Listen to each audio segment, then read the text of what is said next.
E aí, pessoal, beleza? Na aula anterior eu falei das partes da gramática e entre as partes da gramática eu terminei falando de morfologia.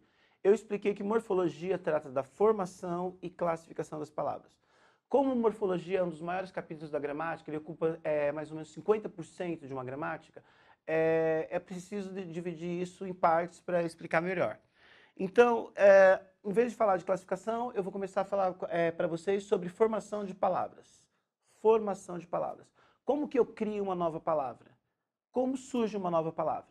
Bem, em português tem um processo muito interessante. As palavras, tem uma série de processos que você pode criar novas palavras, mas o mais usual, o mais conhecido é a derivação. A derivação parte do seguinte, existe um morfema, uma palavra inicial. O morfema é aquilo que guarda o significado da palavra.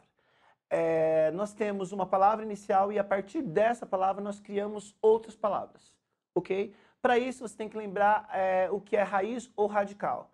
Raiz é o elemento da palavra que contém a maior parte do seu significado, é o seu morfema, é onde está a maior carga de significado. A gente também fala que a raiz ou radical é o núcleo duro da palavra. É aquele elemento que vai ficar fixo, que dificilmente vai perder letras, vai se modificar. No caso da palavra feliz, como ela não tem uma vogal no final, é a palavra inteira. Então, feliz é a raiz ou radical da palavra. No caso da palavra liso, a raiz da palavra, o radical da palavra é lis. A gente vai tirar a vogal nominal, esse o, para formar outras palavras. Depois nós temos a palavra ferro, a mesma coisa. Na palavra ferro, a raiz da palavra, o radical da palavra é fer, que é onde está contida a maior carga de significado, ok? E no verbo animar, nós temos aqui a raiz, anima, o a, que é o chamado de vogal temática, e nós temos também a desinência verbal. O verbo é uma espécie de aberração da língua portuguesa. Ela tem características muito próprias. Ela tem pessoa, modo, o que diferencia das outros substantivos, que no máximo tem masculino, feminino, singular, plural, aumentativo, diminutivo. O verbo, eu acho que é mais complexo das palavras da língua portuguesa, por isso que ela é diferenciada. E é muito importante você saber sobre vogal temática, porque é a vogal temática que vai determinar, por exemplo, o paradigma verbal. A que paradigma ela pertence.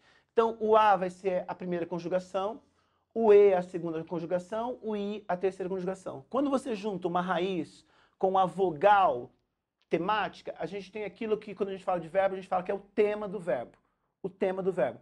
O tema é determinante para você saber em qual conjugação que ele vai se enquadrar e como você compõe a partir dele outras conjugações, como você conjuga o verbo, ok? As desinências verbais vão ser as que vão marcar o tempo, a pessoa, ok? O modo. Então é fundamental você conhecer formação de palavras até para você saber como dominar mesmo o paradigma verbal. Agora voltando aqui.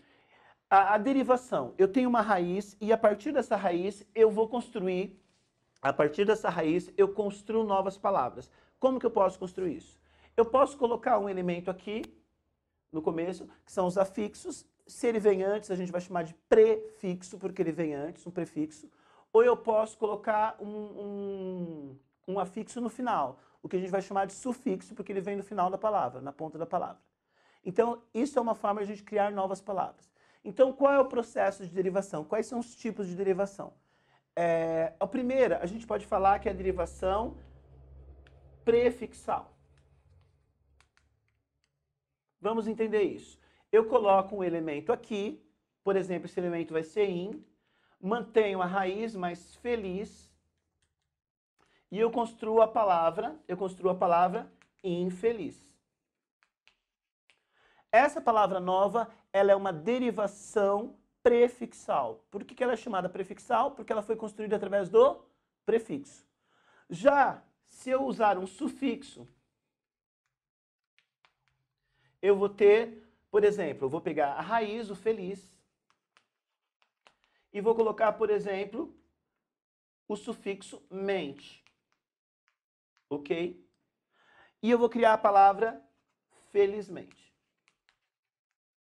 aquilo que era um adjetivo, através do elemento, desse elemento ela vai se transformar num advérbio. Então, felizmente. O felizmente é uma nova palavra e é uma derivação sufixal. Eu posso também usar as duas pontas. Posso criar uma nova palavra com as duas pontas. Então, é um terceiro tipo de derivação. Vai ser a derivação prefixal e sufixal. Por exemplo, quando eu escrevo in mais feliz mais mente.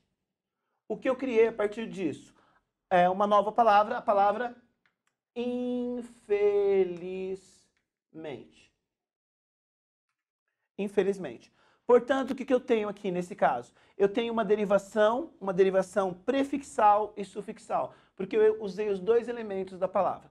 Eu posso fazer a mesma coisa com as outras. Eu posso escrever a partir de liso, eu posso criar uma palavra, por exemplo, alisamento. Alisamento. Posso criar a partir de liso um verbo, o verbo alisar. Vocês vão perceber uma coisa interessante. Alisar vai ser com S porque ele está dentro da raiz da palavra. E isso é fixo. Por isso que eu chamo de núcleo duro da palavra. Ela não se altera. Eu não mudo liso para Z porque ela está dentro da palavra. Ok? Ferro. A mesma coisa. Eu posso tirar esse elemento e criar novas palavras. Por exemplo, a palavra enferrujar, a palavra ferrugem. A palavra ferrugem, por exemplo, será uma derivação sufixal, porque eu coloco ugem nessa ponta. E a mesma coisa com animar. Eu posso criar a palavra desanimar, animação e assim por diante. Então, através dos prefixos, sufixos, eu crio novas palavras. É o que a gente vai chamar de derivação. Então, a gente vai ter no próximo vídeo a continuação dessa matéria com outros tipos de derivação.